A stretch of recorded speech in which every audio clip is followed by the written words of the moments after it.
sa kanila. Naalala niyo pa ba ang lahat ng hirap at sakit na aking dinanas? Naalala niyo pa ba si Crisostomong Ibarra? Habang ang mga tao ay naniniwala na si Crisostomong Ibarra ay patay na, 13 taon na ang nakalilipas. Narito ngayon bilang si Simon na isang mayaman at mag-aalahas. Oo, tama. Ako, si Simon, at Crisostomong Ibarra ay iisa. Nagbalik ako upang gisingin ang natutulog na damdamin ng mga Pilipino upang matutulubaban para sa bayang sa Milagro. Ngunit, ako ay nagbabalat kayo na kunway masamang tao, mayabang at ang nakalipusta ng kapwa. Ginamit ko ang aking posisyon sa pamahalaan bilang tagapayo ng Kapitan General upang katakutan ang karamihan ng aking presensya. Subalit, nagawa ko lamang iyon upang magalit sa akin ng aking mga kapwa Pilipino. Matutulubaban, ipagtanggol ang aking katapat at ipagsanggan ang akin ng bayan laban sa mga umalipin at umalipos na dito. Katulad ko, meron ring mga mamamayan na ginagamit ang kanilang kayamanan at kapangyarihan upang gawin ang kanilang mga ninanais. Pogi!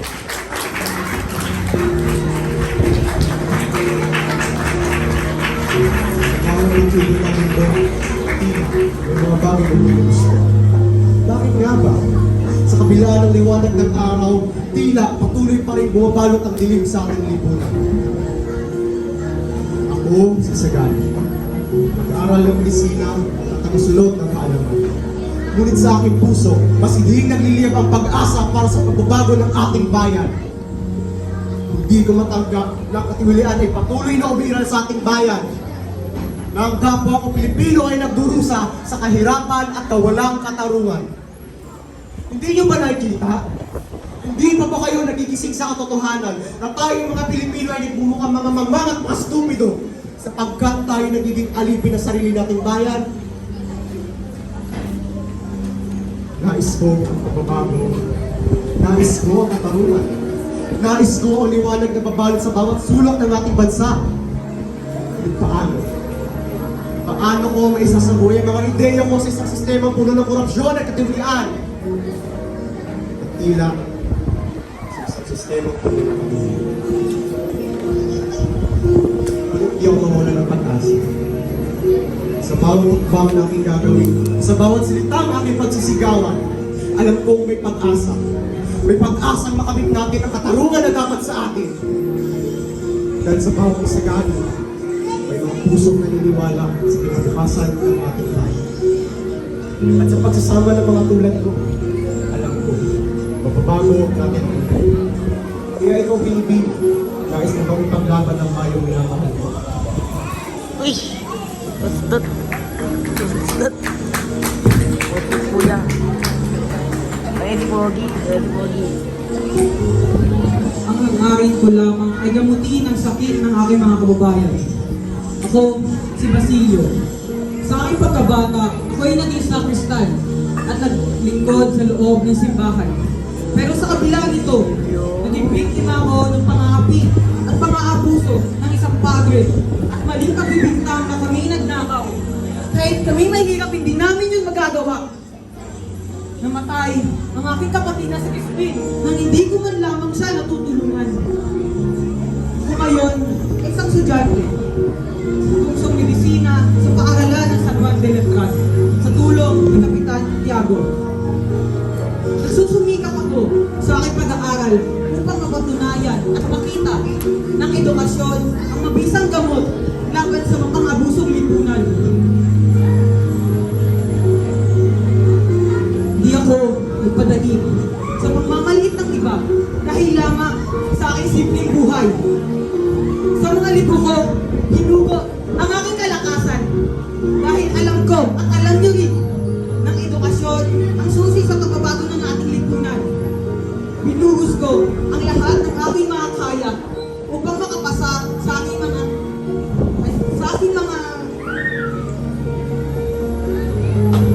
mga pagsusulit para mapatunayan at mapakita sa aking mga profesor. Kahit kami mahirap at may mga simpleng buhay. Kami may karapatan na may kinabukasan. Pero sa kabila nito, damang-dama ko ang kawalan nila ng pag-uunawa. Dahil lamang hindi nila alam ang pait at sakit ng kahirapan.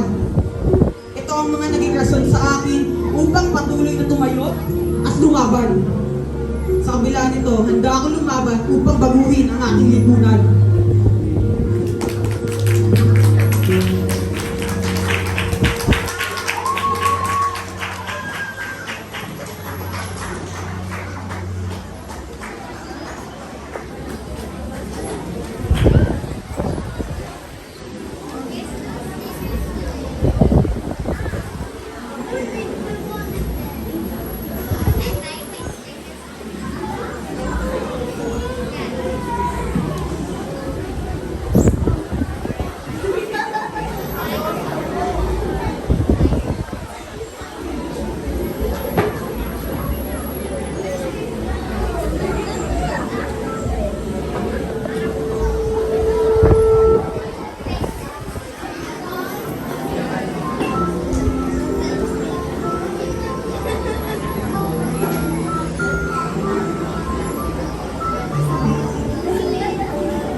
Ano yun, Ate Holiday?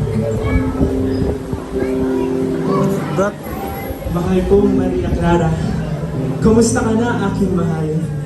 Sa maraming unos na naranasan ko sa aking buhay, 13 taon na pala ang nakalipas, hindi ko na namalala. Mahal kong Crisostomo Ibarra, kahit ilang pitong paulit-ulit pa yan, walang makakapagpahiwalay sa atin kailanman. Sa wakas ay wala na rin makakapigil sa ating pagmamahalan. Habang sinasariwa ko sa aking isip ang abot langit nating pagmamahalan, ang puso ko'y abot langit din ang pinhati sa buong ulila sa iyo. Ang masaya natin pagtitinginan, kailan may hindi na muling makakaupo.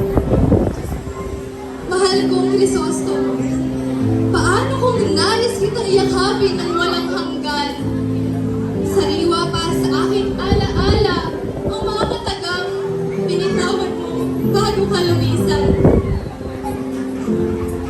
Sa aking bawat pagdikit, alaala'y bumabalik. Ang masayang sandali, ako'y nananabik. Ang kirot at hapdi sa aking puso'y walang katapusan. Mahal ko, Maria Clara, bakit mo ako nilisan? Crisostomo, sana ako'y mapatawad mo. Patawarin mo ako sapagkat ako'y naging mahina at sumuko. Buhay kong ito ay wala ng halaga kung ang pagmamahal mo ay maglalaho na. Ang puso ko'y umaasa na sa darating na panahon, tayo'y muling magkakasama. Ano pa kaya kung tapusin ko ng aking buhay upang tayo magkasama na? Crisostomo, tadhana na ang bahala sa ating dalawa. Ikaw lang, Crisostomo Ibarra, ang mahal ko at mamahalin ko hanggang dulo. Magpahinga ka na muna, Crisostomo Ibarra, hanggang sa muli nating pagtatagpo. Ano yun, Ate? What's that? Ano yan?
Na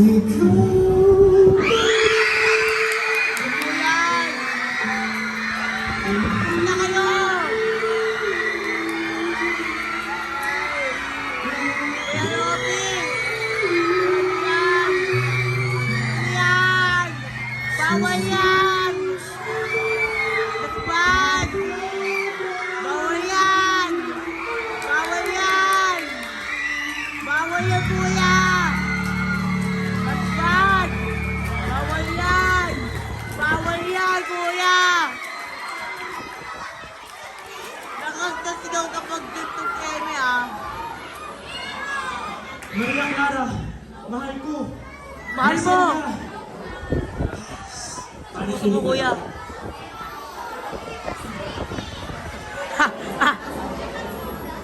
O inang bayan, ang isip ko'y tila ba'y nahihibang at nalilito.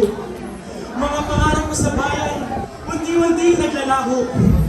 Ngunit, kung ang magandang kinabukasan ay di bitawan ko, anong ang kahinatnan nito? Kaya ako'y nagsusumamo at kumakatok sa inyong mga puso. Sa lahat ng oras at sandali, kahit saan mang dako, maubos man ang ating lakas, madurog man ang ating mga buto, ibangon natin ang ating lahi, mga kapwa ko Pilipino. Yes, kuya. Huwag na tayong mawala ng pag-asa. Ating bigyang muli ng bakal. Magkapit-bisig, ikarangal at ipaglaban. Walang sino man at anuman ang sisira at gigimbal.